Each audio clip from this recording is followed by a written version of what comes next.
위한 법률 컨설팅 프로그램 기막힌 가정법! 여러분 안녕하세요. 정은숙입니다. 오늘도 함께해 주실 멋진 변호사님 먼저 소개해 올립니다. 안녕하셨어요. 김지우 변호사님. 네, 안녕하세요. 반갑습니다.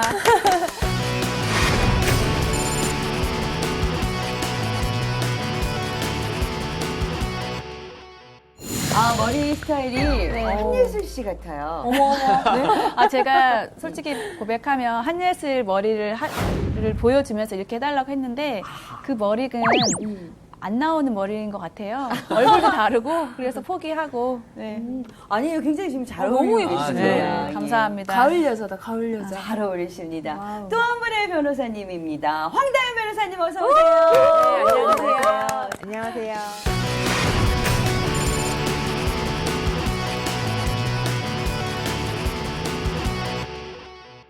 이 가을에 딱 맞는 또 패션 감각 보여주시네요. 신경 많이 쓰셨어요. 네, 신경 별로 이렇게 쓰진 않았지만 써 보이나요?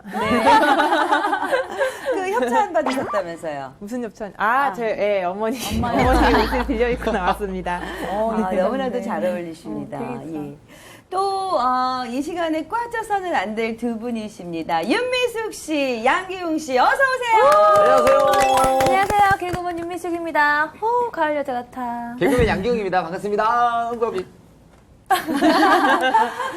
오랜만에 이렇게 뵈서 더욱더 반갑습니다. 예. 근데 여러분, 혹시 그거 보셨어요? 유산에 관련된 이 다큐. 어머. 보지는 못했는데. 아니 애를 잃은 슬픔이잖아요. 그건 그런 개인사를 다룬다는 게 좀 그렇지 그 않나요? 유산이 아니라 아이를 잃은 유산이 아닌 부모님께서 물려주시는 유산, 그 상속에 관한 다큐였어요. 요거네요, 요거. 다 못 보신 거네요, 그럼. 네, 안타깝게도. 못 보신 여러분을 위해서 좀 설명을 해드리면 피땀을 흘려서 부모님이 이 모으신 재산을 자식들에게 못 주겠다 하는 부모님과 당연히 난 권리 있다 받아야 한다 하는 자식 간의 그 고민과 갈등을 다룬 다큐였는데요.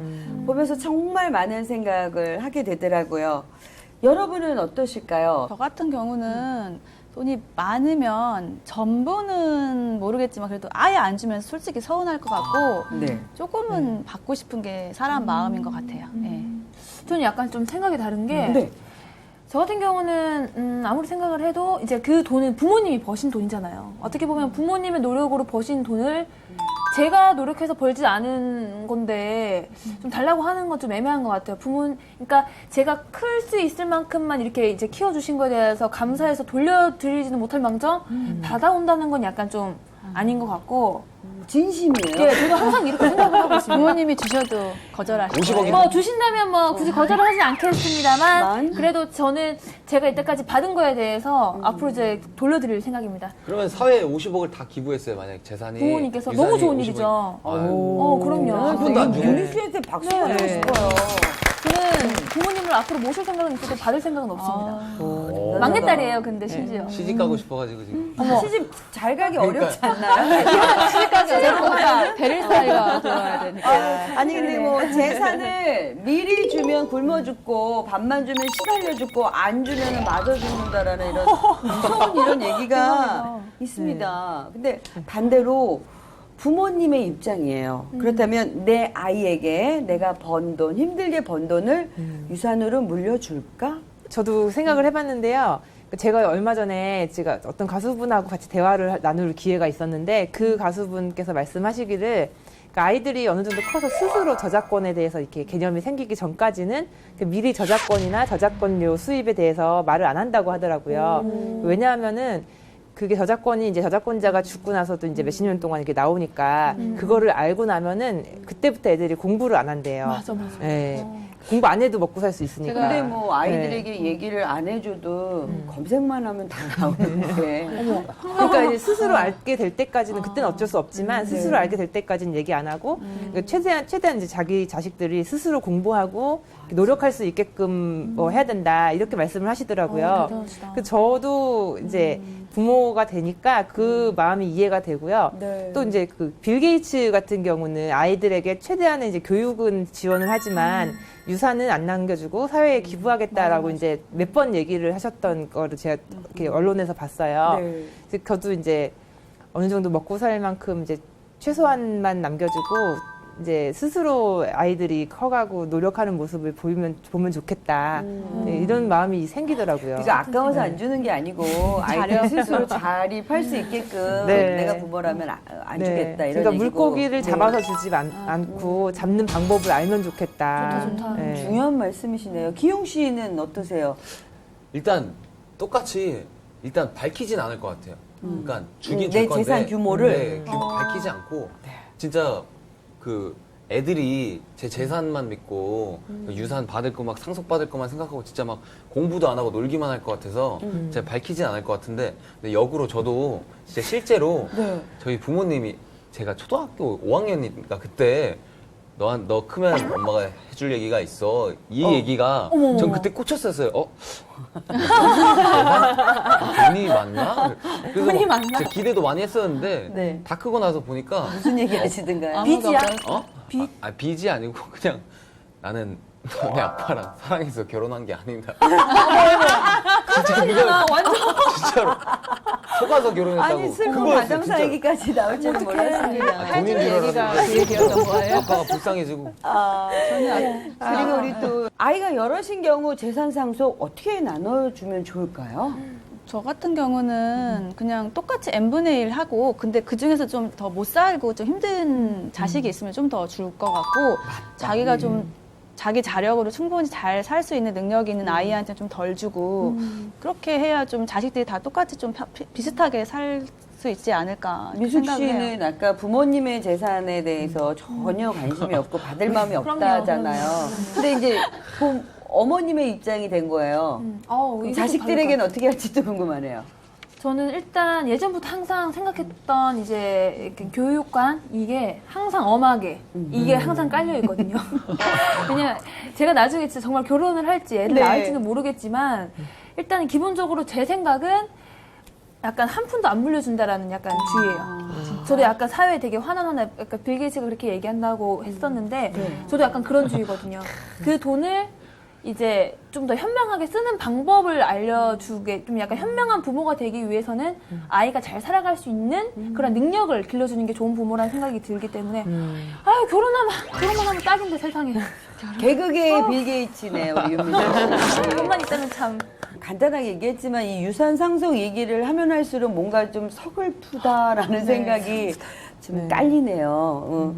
오늘 기막힌 사건의 법률 컨설팅을 의뢰해 주신 분도 이 상속, 유산 상속 때문에 어떤 일이 벌어졌다고 합니다. 과연 어떤 내용인지 만나보시겠습니다. 저는 30대 초반입니다. 고교 졸업 후 일하던 회사 사장님 아들이었던 남편을 만났고 경제적으로 넉넉한 남편의 도움으로 농사짓는 아버지를 위해 1년 전 논 3,000평을 사들였습니다. 그런데 땅 팔고 돈 내놓으라고. 아빠가 나한테 해준 게 뭐가 있어? 너가 어떻게? 아버지는 사랑했던 언니의 말에 충격으로 쓰러지셨고 결국 뇌출혈로 입원 한 달 만에 돌아가셨습니다. 이 사실만으로도 저는 언니가 용서가 안 되는데 얼마 전엔 이런 일도 있었습니다. 10억. 10억이야 10억. 인감 도장 어딨지? 분명 여기 있을 텐데. 언니! 언니 지금 뭐 하는 거야? 아니 아빠가 나한테 땅 준다고 해서 명의 변경 준비하고 있었는데 갑자기 쓰러지신 거야. 아, 병원 신세 계속 질 것 같으니까 나 혼자라도 정리하려고. 뭐? 명의 변경? 아빠가 진짜 해준다고 했다고? 아 그랬다니까. 아 네 섭섭해할까봐 얘기하지 말라 했는데. 참. 야, 넌 시집도 잘 가가지고 잘 먹고 잘 살잖아. 서운해하지 마. 언니 그게 지금 나한테 할 말이야? 그만 좀 해! 뭘? 내가 뭘? 내가 왜? 기가 막혀서. 언니 인감 도장 나한테 있어. 아버지가 이럴 줄 알고 그래서 나한테 주셨나 보다 아주. 뭐? 내놔. 줘! 제가 사들였던 땅 앞으로 도로 계획이 확정되면서 땅 가치가 10억이 됐다는 소식에 언니는 아버지 몰래 명의 변경까지 하려고 하다 저한테 딱 걸렸던 일도 있습니다. 그런데 아버지가 돌아가시자마자 언니는 유산이니 땅의 반은 자기 것이라고 내놓으라고 합니다. 제가 제 돈으로 아버지께 사들인 땅이고 아버지를 결국 돌아가시게 한 장본인은 언니인데 꼭 나눠줘야 되는 걸까요? 작은 딸이 아버지에게 사들인 논의 유산 상속권이 과연 누구에게 있는지 지금부터 법률 컨설팅을 위한 모의 법정을 시작하도록 하겠습니다. 먼저 사연을 주신 작은 따님 측 입장부터 들어보겠습니다. 저희 의뢰인은 아버지가 경제적으로 너무 어렵기 때문에 3,000평의 땅을 사들였습니다. 그런데 저희 의뢰인의 아버지가 돌아가시면서 남긴 재산은 저희 의뢰인이 사준 땅 3,000평이 전부입니다. 그렇기 때문에 저희 피상속인 저희 의뢰인의 아버지의 재산 증가에 저희 의뢰인이 현격한 현저한 기여를 했다고 보여지고요. 네. 그리고 의뢰인의 언니인 피고의 어떤 행동, 땅을 팔아서 돈을 나한테 달라고 하고, 그리고 또 아버지와 자기 여동생, 저희 의뢰인 몰래 땅을 자기 명의로 돌리려고 한 점을 보면은 상속 결격에 준하는 행동이라고 보여집니다. 그렇기 때문에 저희 의뢰인에게만 상속권이 있다고 생각합니다. 어머? 상속결격이라뇨? 제가 무슨 잘못이 있어요? 아니 가난한 것도 죄예요? 언니 아니야. 아니요. 언니야, 언니는 말도 안 오빠야. 돼. 오빠야. 언니. 어쨌든 언니 그게 말이 돼?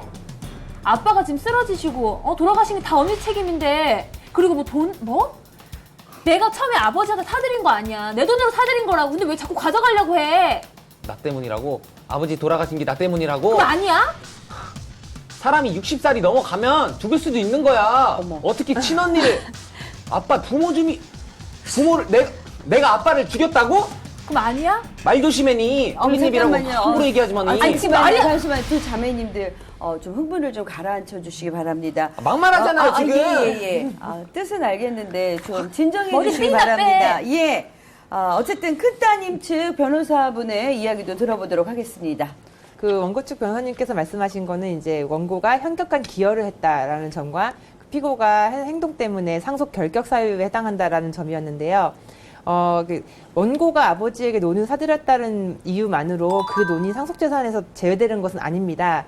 그리고요, 상속 결격 사유는 법에 이미 정해져 있는 사유에 해당해야지만 결격 사유가 발생하기 때문에 피고가 상속 결격 사유에 해당하지도 않습니다. 따라서 이 사건 논은 상속재산에 포함되고요.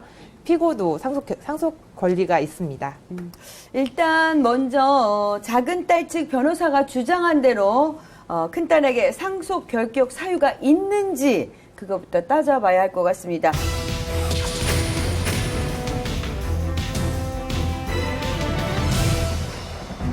민법 1004조에는 상속 결격 사유를 규정하고 있습니다. 그 중에 한 2가지 정도를 제가 말씀드릴 텐데요. 사기 또는 강박으로 피상속인의 상속에 관한 유언을 방해하거나 상속에 관한 유언을 하게 한 자, 그리고 피상속인의 상속에 관한 유언서를 위조 또는 변조한 자에 대해서 상속 결격으로 인정하고 있습니다. 그런데 지금 저희 의뢰인의 언니의 행동은 물론 이 상속 결격사에 딱 들어맞는 행동은 아니지만 그에 준한다고 보아도 과언이 아니라고 생각합니다. 그리고 이 의뢰인이 아버지 땅을 몰래 팔아서 돈으로 달라고 한 점도 그렇지만 인감을 저희 의뢰인한테 맡겨 놓았는데 그 인감까지 몰래 만들어서 그거는 인장 위조죄, 사인 위조죄에 해당되고, 그거를 또 몰래 어떤 서류를 만든 것은 사문서 위조죄에도 해당됩니다. 그리고 몰래 또 등기 공무원에게 등기까지 이전하려고 했다면은 위조 사문서 행사죄에도 해당되고요. 그리고 공정증서 원본동 부실 기재죄 미수에도 해당되는 범죄 행위라고 생각합니다. 그렇기 때문에 법에 명시된 상속 결격은 아니더라도 상속 결격에 준하는 행동이 아닐까 생각합니다. 상속 결격 사유의 준할은이라고 표현을 하셨는데요. 민법에서 정하고 있는 상속 결격 사유는 크게 피상속인에 대한 폐륜행위, 그러니까 부모님에 대한 폐륜행위와 유언에 대한 부정행위로 크게 나눠집니다. 그러니까 부모님을 살해했거나 유언장을 위조 변조했다거나 이런 경우가 해당이 되는데요.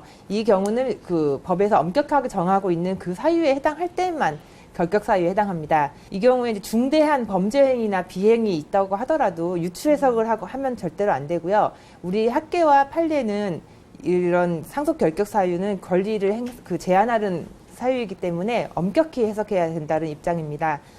따라서 김 변호사님께서 스스로 인정하고 있듯이 이 사건에서는 상속 결격 사유에 해당하지 않습니다. 그런데 유추 해석을 하시고 계시는데요. 지금까지 한 행동만으로는 말씀하신 대로 사문서 위조죄나 위조 사문서 행사죄 등 그 다른 범죄에는 해당할 수 있습니다. 그렇지만 상속 결격 사유에는 해당되지 않고요. 그렇기 때문에 이 사건에서 상속 결격 사유는 논할 이유가 없습니다. 다음으로 짚어볼 거는 논 3,000평을 아버지에게 사들인 작은 딸의 기여도 부분인데요. 이 부분은 양측 의견이 다 일치한다고 봐도 되겠습니까? 잠깐만요. 네. 제가 지금 한마디를 짚고 넘어가고 싶은데 제가 원래 아버지 사드렸을 때 아버지께서는 저한테 명의를 하라고 하셨어요. 그리고 그 명의가 아버지는 그냥 그래도 네가 사준 거니까 네가 하라 했지만 저는 아버지를 사랑하는 마음에 아버지 명의를 돌린 것뿐이라고요. 근데 오죽했으면 저한테 인감도장을 맡기셨겠어요? 다 이유가 있지 않겠습니까? 아니 내가 못 사니까 아빠가 나한테 땅 준다고 했는데 아빠 쓰러져가지고 지금 내가 지금 이러고 있는 거 아니야. 그런데 왜 몰래 아빠 지금 못하니까 인감도장을 지금 가져가려고 하냐고! 아, 난 당연히 아빠 나 준다 했으니까 너 시집 잘 갔잖아. 나는 얼굴도 못생기고 전무대 나가서 취직도 안 돼. 잘 먹고 못 산다고. 못 살 가난한 것도 죄야? 넌 시집 잘 가지고 지금 잘 먹고 잘 살고 있잖아. 근데 어떻게 그래? 의견이 같으신지 변호사님의 의견으로 들어보도록 하겠습니다. 예. 네, 그 기여분에 대한 의견은 이제 같지 않는 것 같습니다. 원고가 그 전액을 이제 지금 기여분이라고 주장을 하시고 계신데요. 네네. 그 원고가 보탠 정도의 금액이 지금 기여분 정도로 인정을 한다고 하더라도 그 금액 정도만 인정이 되는 거고요. 현재 시가 상승해서 10억 원 정도 됐는데 이제 그 시가 상승분까지 모두 기여분으로 인정할 수는 없습니다. 그리고 기여분 권리자로 인정하기 위해서는 이제 그 우리 대법원 태도가 상당한 정도의 이제 동거하거나 이제 부양을 하거나 그리고 그 밖의 방법으로 피상속인을 부양하거나 그 재산 상승에 기여를 해야 합니다. 즉 특별히 부양하거나 특별히 재산 유지나 이렇게 재산 유지 증가에 기여를 해야 하는데요. 그 서울 가정법원의 판례 태도를 비춰보면은 그 딸이 결혼한 후에도 아버지를 모시고 30년 동안 이렇게 함께 살고 있었던 사안에서도 이게 흔치 않지만 이것도 기여분 권리자로 인정을 하지 않은 사례가 있습니다. 예, 이런 사례에 비춰봤을 때 논을 사드렸다는 것 정도로 기여분 권리자로 인정되긴 좀 어렵지 않을까 생각이 듭니다. 또 이게 기여분 권리자로 인정을 한다고 하더라도 당시에 증여했던 돈, 그 당시에 이제 구입 가격이죠. 그것만 이제 그 기여분으로 고려를 하면 족하지. 현재 시가가 상승해서 폭등한 가격 전체를 기여분으로 인정할 수는 없다고 생각됩니다.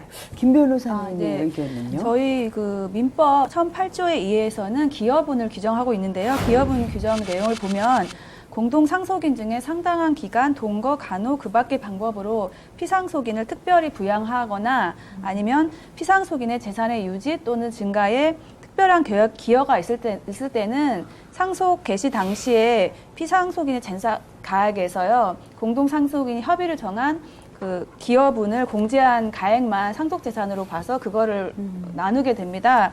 근데 저희 의뢰인이 그 아버지에게 사들인 땅이 전부 아버지의 전 재산입니다. 그렇기 때문에 저희 의뢰인이 사준 땅이 시세가 뭐 상승은 했지만 그 아버지의 그 재산의 증가에 아주 재산의 유지 증가에 특별한 기여를 했다고 봅니다. 그리고 황 변호사님께서 아까 그 가정법원 판례를 말씀하셔서 30년간 동거 부양해도 기여를 인정하지 않으셨다고 했는데요. 그 대법원 판례에서는 그 아들이 자기 아버지를 부양을 하면서 일반적인 생계 수준의 부양이 아니라 자기와 동등한 정도의 부양을 하여서 오랫동안 같이 모신 경우에는 특별한 기여를 인정해서 기여분을 인정한 사례도 있고요. 그리고 또 다른 사례 하나가 있는데 가정법원에서는 그 피상속인의 아내가 피상속인과 그 돌아가신 분과 같이 분식점을 운영하면서 특별한 기여를 한 것으로 인정을 해서 그 상속 재산의 기여도를 한 20% 정도 인정한 사례도 있습니다. 그렇기 때문에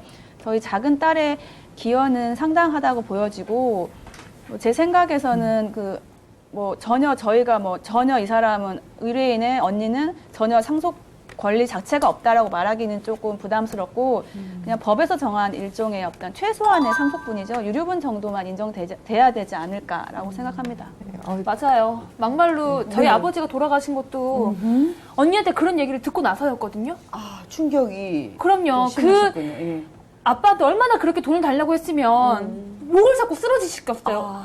언니가 얘기를 해봐. 아빠한테 뭐라고 한 거야 도대체? 땅 달라고, 돈 달라고. 넌 시집 잘 갔지? 닌 잘 태어났잖아, 얼굴도 이쁘게. 근데 나 못생겼어. 그래, 나 공부도 이게 못해. 이 말도 웃긴 게요. 저희 집은 전 어렸을 때 전 대학도 못 갔어요, 심지어. 집에서 모든 교육을 언니한테만 올인한 상태였다고. 나도 못 갔어. 너 그래 소리야? 지금 시집 잘 가, 지금 잘 먹고 잘 살잖아. 어떻게 그래? 언니는 채택도 많이 받았잖아. 언니가 그렇게 시집 가놓고 뭘 울려고 하지 마. 그런 것도 다 가식인 걸 알아. 꼭 그렇게까지 다 가져가야 말이냐? 아우 역시 잠시만요. 예. 니 다 해라. 그래, 너 가져가지 마. 너무 감정적이신데요. 돈 문제는 얘기할수록 어렵습니다. 이 모의 법정 여기서 맞춰야 될 것 같습니다. 지금 감정이 너무 격앙되셨기 때문에 저기 레드 선, 네, 기용 씨, 아, 예. 예, 이제 개발 소리 깜짝 놀랐네. 이게 여자 역할은 처음인 것 같아요. 예, 얼마 전에 그 코미디 프로 하시는 거 보니까 네네. 얼굴에 점 이만하게 찍고 나오시고 하시는 건 봤는데 아. 여자 역할은 처음인 것 같은데. 아, 재밌네요, 이게. 저 어떡해. 여자로 한번 살아보고 싶었는데, 저도 모르게 이게 딱 언니 빙의가 딱 되면서 또 미숙 씨가 이렇게 호흡을 잘 받아주니까, 네. 여자 역할 재밌네요. 이게. 아, 그동안의 역할 중에 최고로 자연스럽게 연기를 했어요. 되게 잘하신 것 같아요. 깜짝 놀랐어요. 아니 그 스토커 연기 이후로 최고인 것 같아요. 그때 물건 집어넣는 베스트. 맞아. 그때 저는 이후로 제일 반대예요, 자연스러웠던 반대. 것 같아요. 반대로 몰입이 안 돼가지고 정말 몰입을 하고 싶어서 보면 안 돼서 이쪽을 보고 제 얼굴 보고 얘기하고 이게 뭐 사실 미리 사전에 우리가 연습한 게 아닌데도 너는 얼굴도 이쁘고 시집 잘 갔잖아. 예, 깜짝 놀랐습니다. 예. 시집 근데, 잘 갔으니까. 큰 언니의 입장하고 작은 동생의 입장을 봤어요. 네네. 이제 연기가 아니라 이제 기웅 씨의 생각을 한번 좀 듣고 싶어요. 제가 연기해본 결과 너무 불쌍할 것 같아요. 지금 딱 보면은 얼굴도 못생기게 나오잖아요. 얼굴 남자같이 생겨가지고. 근데, 가진 게 없으니까 시집도 못 가고, 언니인데. 그리고 아무튼, 딸이 그 둘째가 준 거라고는 하지만 아버지한테. 그래도 자기는 잘 먹고 잘 사니까 그래, 언니 해. 어떻게 혼자 살더라도 어떻게 언니한테 좀 줬으면 좋겠다. 줬으면 좋겠는데, 그게 아빠가 죽은 문제에 대해서 이제 네. 동생은 거기서 이제 배신감을 느끼고 화가 많이 났던 것 같은데. 근데 동생의 입장이라면 정말 말씀하신 대로 어렵게 살고 있는 언니한테 그 돈을 주고 싶기는 하지만 공부를 뭐 아까 말씀드려서 뭐 공부도 더 많이 시키고 처음에 가진 게 한 더 거죠. 많으셨었잖아요. 미모도 더 뛰어나고 그러다 보니까 가진 게 많은데도 지금 결과가 이런 거 보니까 또 돈을 채워준다고 해도 정말 밑빠진 독에 물 붓기식으로 또 다른 데 다 쓰시고 또 더 손을 벌리지 않을까 이런 염려도 되네요. 미숙 씨 그냥 어떠세요? 그래서 아까 이렇게 진짜 이뻐하고 뭐 아이한테 뭐 돈을 좀 더 많이 투자를 한다고 해서 애가 저렇게 커버렸네요 세상에. 저걸 보면서 돈이 다가 아니다. 돈이 다 아니죠. 도가 단이 아니고 그리고 솔직히 이런 역할 이런 분이라면 네. 저 같으면 오히려 돈 더 주고 싶지 않을 것 같아요. 왜냐하면 자기가 더 시겁하면서 고생을 해봐야 정신을 차릴 것 같아요. 네. 정신 차려 멀었네, 그죠? 그런 느낌이 좀 있어요. 그죠? 연기에서도 느껴지지만. 진짜 아까 면상을 이렇게 하고 싶은 생각이 막 욕망이 치밀더라고요. 글쎄 연기 같지는 않으셨어요. 그쵸, 막 예. 울분이. 근데 아무리 생각해도 이 정확한 건 변호사님께 한번 또 여쭤봐야 될 듯 합니다.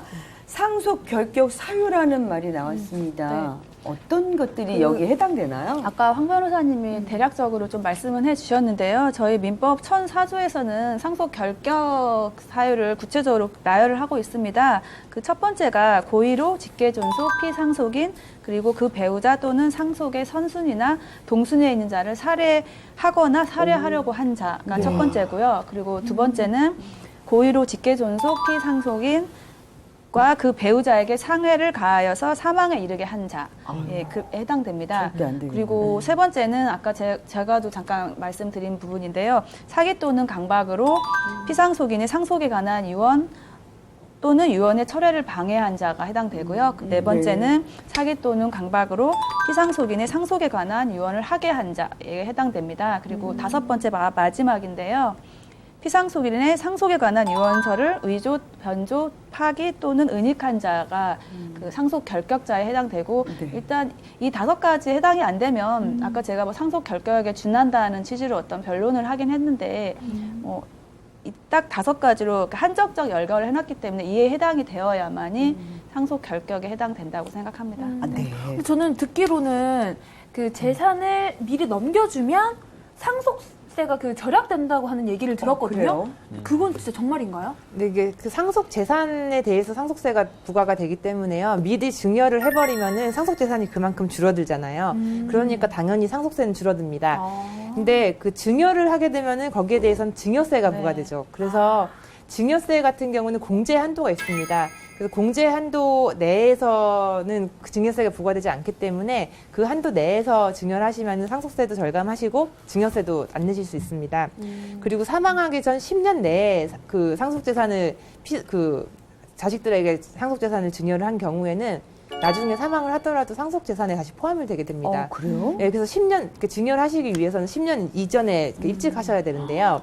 예를 들어서 계산을 해보면은 30억 원의 재산이 있는 사람이 자식 2명에게 증여를 하는 경우에 네. 만약에 10년보다 더 앞서서 옛날에 증여를 만약에 5억을 했다면은 상속세 과세 표준액이 30억 원에서 이제 그 공제된 그 증여한 그걸 다 빼서 20억 원이 상속세 거기에 대해서 상속세가 부과되고요.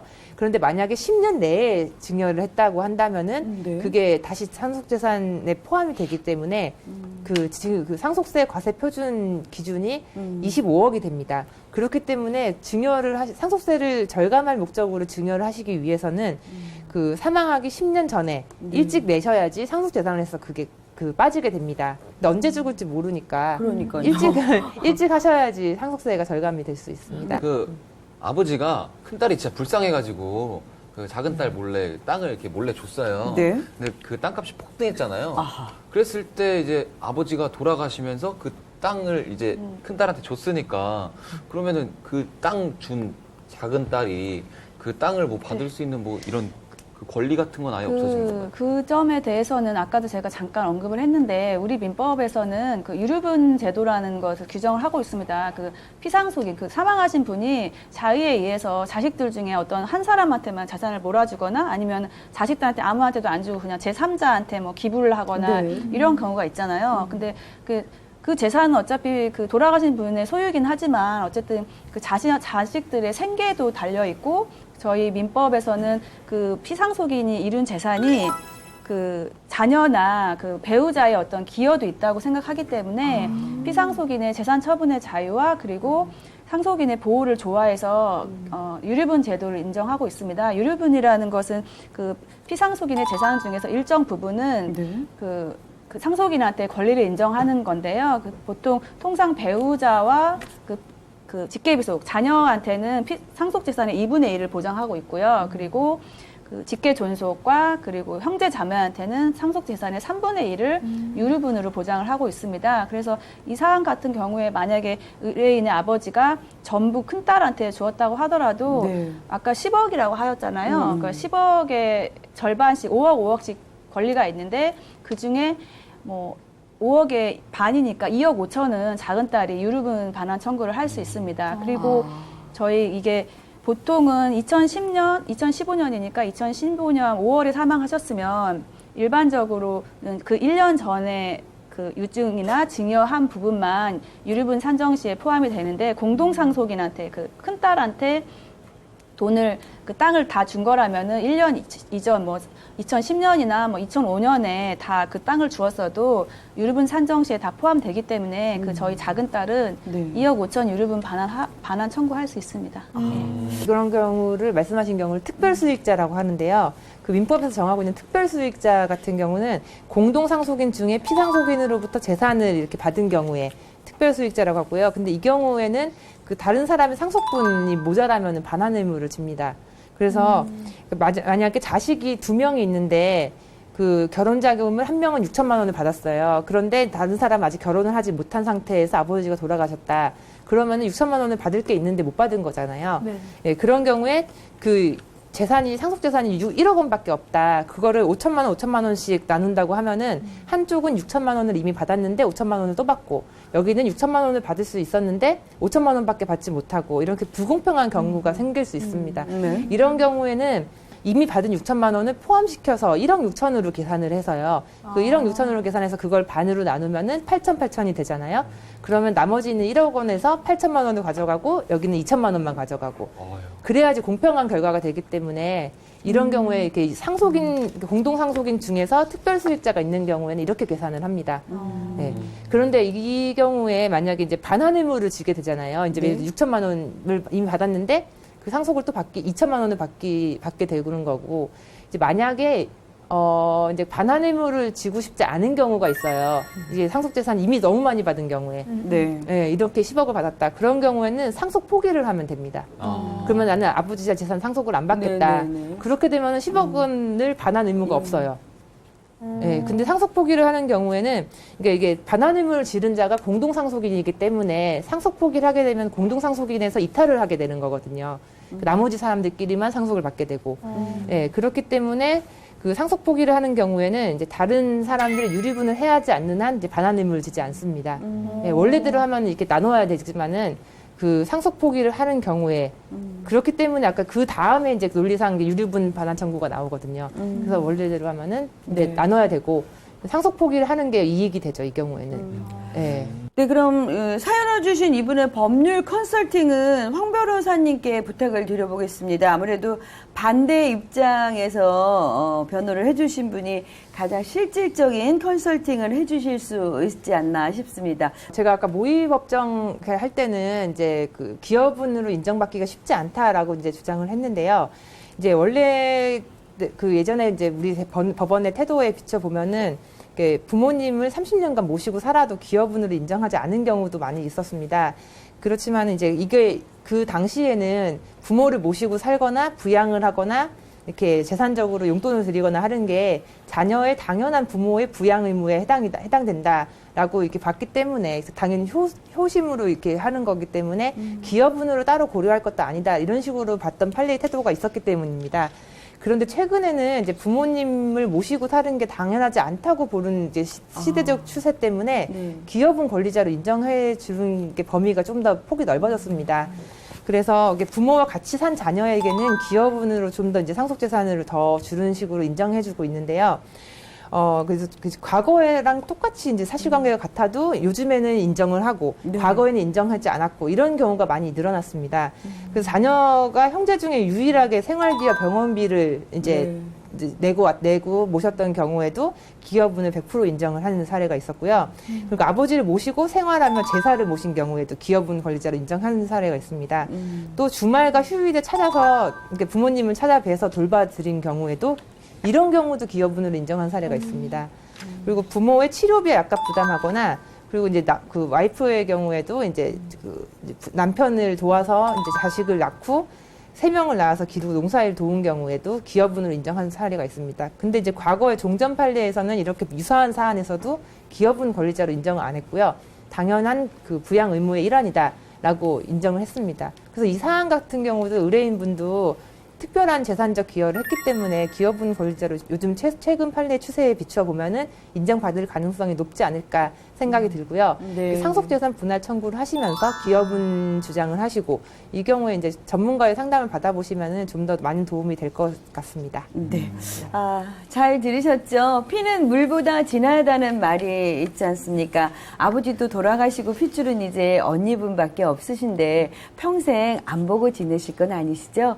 더 두 분 사이에 깊은 마음의 상처 생기기 전에 잘 마무리되시길 바랍니다.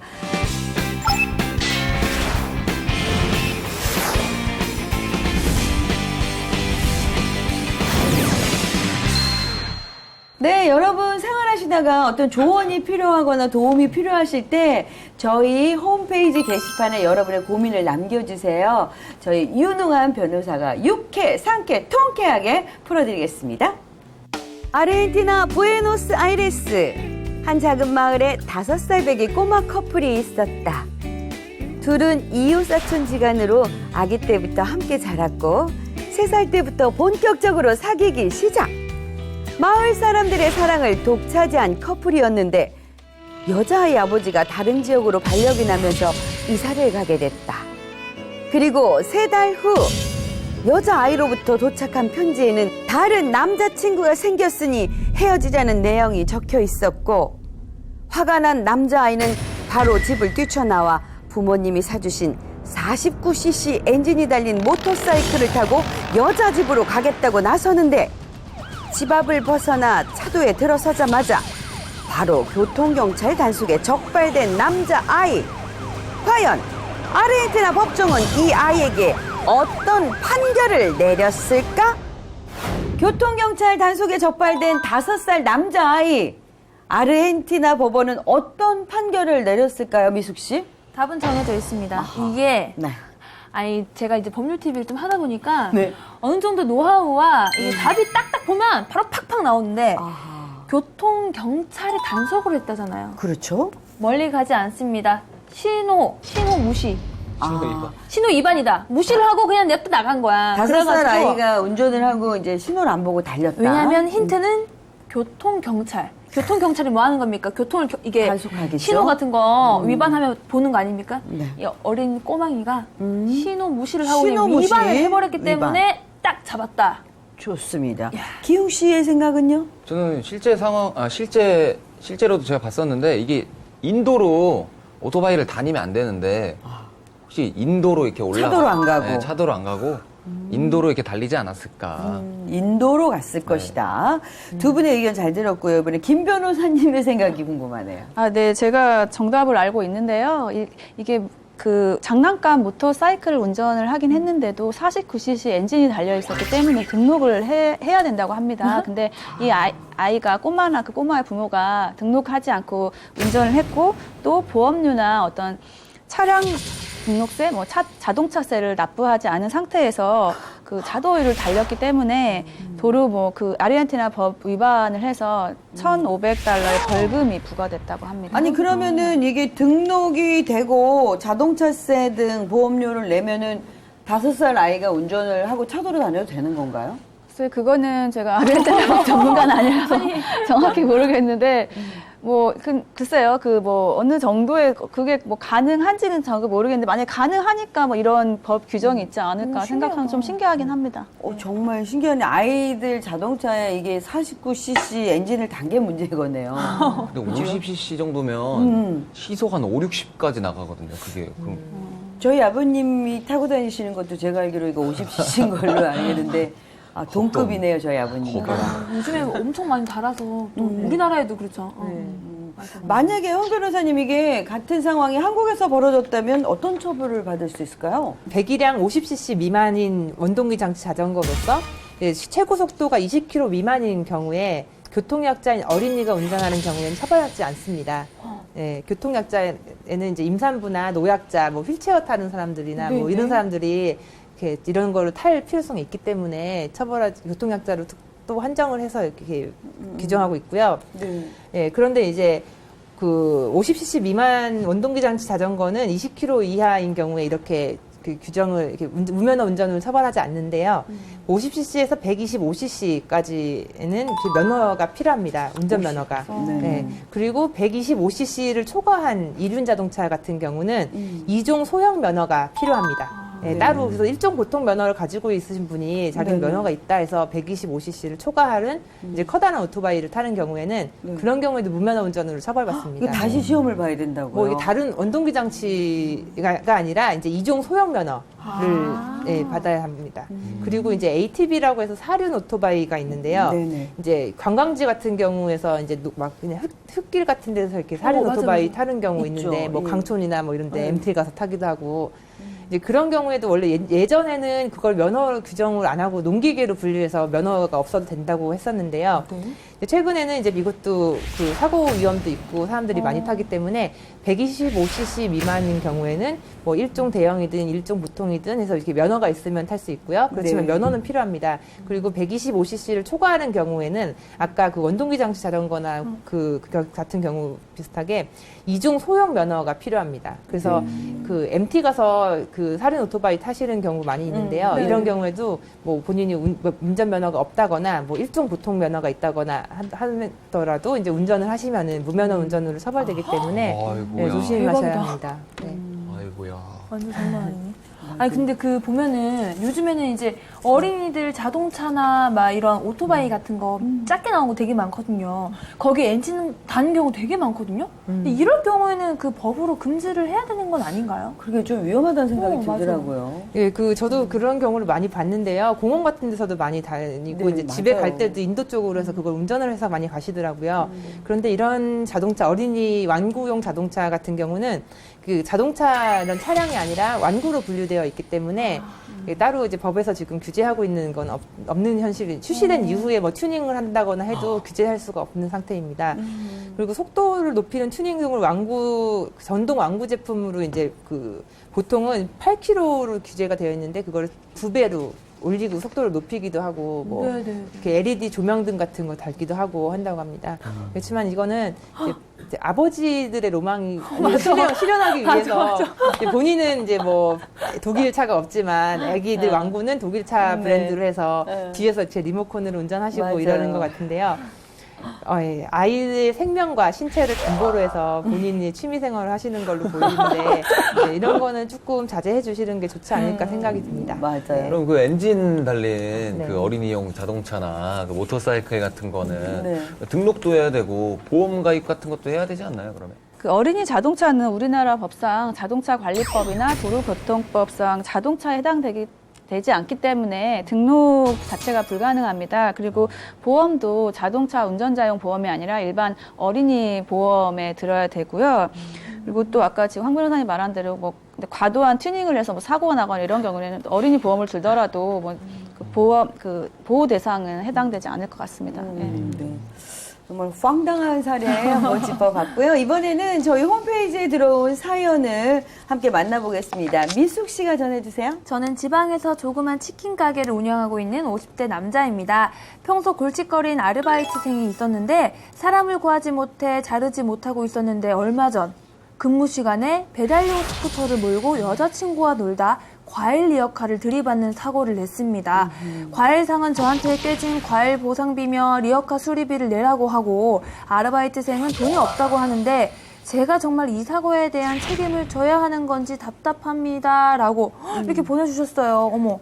이거는 운전하다 보면 그 오토바이 뭐 배달복을 입었거나 뭐 헬멧에 이렇게 어디 상호명 써 있고 그런 분들 사고 나는 경우를 종종 목격하게 되거든요. 근데 이런 경우는 어쨌든 근무 시간에 사고 친 거니까 책임이 져야 되는 건 아닌가요? 근무 중 배달용 오토바이를 타고 사고를 낸 경우에는 이제 민법상 책임을 물을 수 있고요. 자배법상 책임을 물을 수도 있습니다. 이게 네. 이 경우에는 이제 민법과 자배법이 어떻게 나누어지는가 하면은 그 자동차 사고로 인해서 손해가 대인 손해, 그러니까 사람을 친 경우에는 자배법이 적용이 되고요. 자배법이요? 네, 자동차 손해배상보장법입니다. 네, 자동차 그 자배법이라고 하는데 그 경우 이제 사람을 친 경우에 그렇지만 이 경우에는 과일 리어카만 들이받아서 재산 손해만 발생한 경우입니다. 이 경우에는 민법상 책임을 불법행위 책임을 지기 때문에 네. 이 경우에 그 사용자한테는 사용자 책임을 물을 수가 있습니다.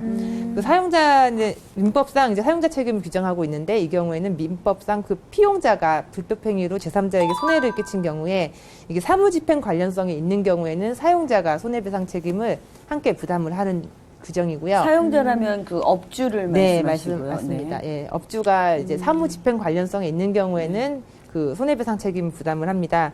이 경우에 이제 근데 사무집행 관련성이라고 해서 이제 업무 중인지 아닌지 그 외관상 그 판단을 해야 되는데요. 네. 그 아르바이트생이 여자친구와 놀다가 사고를 냈다고 하더라도 외관상 그 근무 시간 중이었고 오토바이도 배달용 오토바이였고 네. 그 여자친구와 동석한 게 아니고 이제 배달하는 것 같은 모습이 보였다면은 그 리어카 주인이 그 사용자인 그 업주에게 손해배상 청구를 할 수가 있습니다.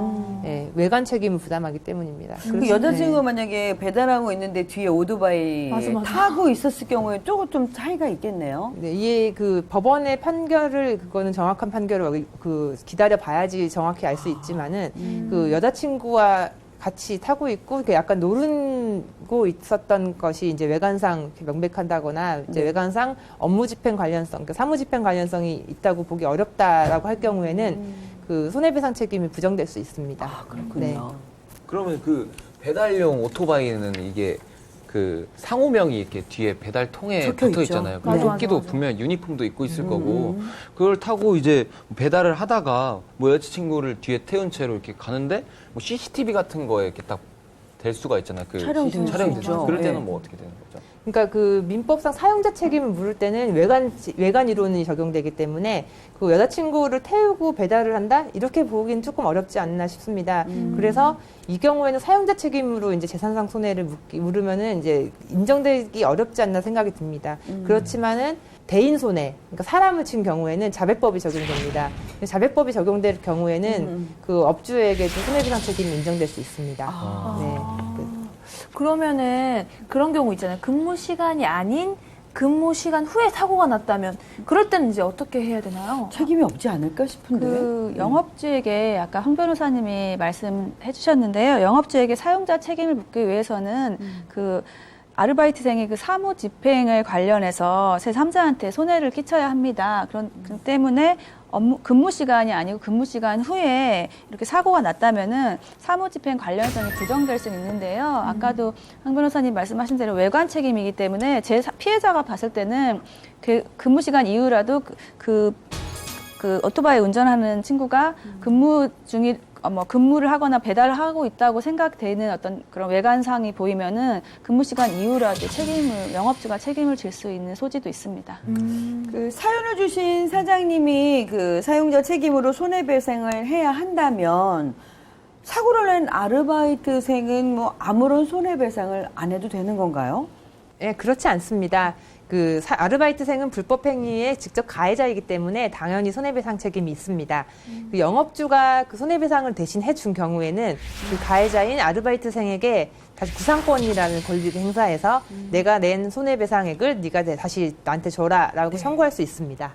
제가 한 가지만 네네. 첨부해 드리면요. 저희도 구상권 만약에 1,000만 원을 영업주가 이렇게 대신 뭐 갚아줬어. 구상권 행사하더라도 1,000만 원을 다 그 피용자한테 달라고 하지 못하고 보통 판례가 사안마다 좀 다르긴 한데 뭐 7대 3 정도에서 뭐 그 30% 정도 뭐 300에서 400, 뭐 6대 4 정도로 해서 구상권을 행사할 수 있지.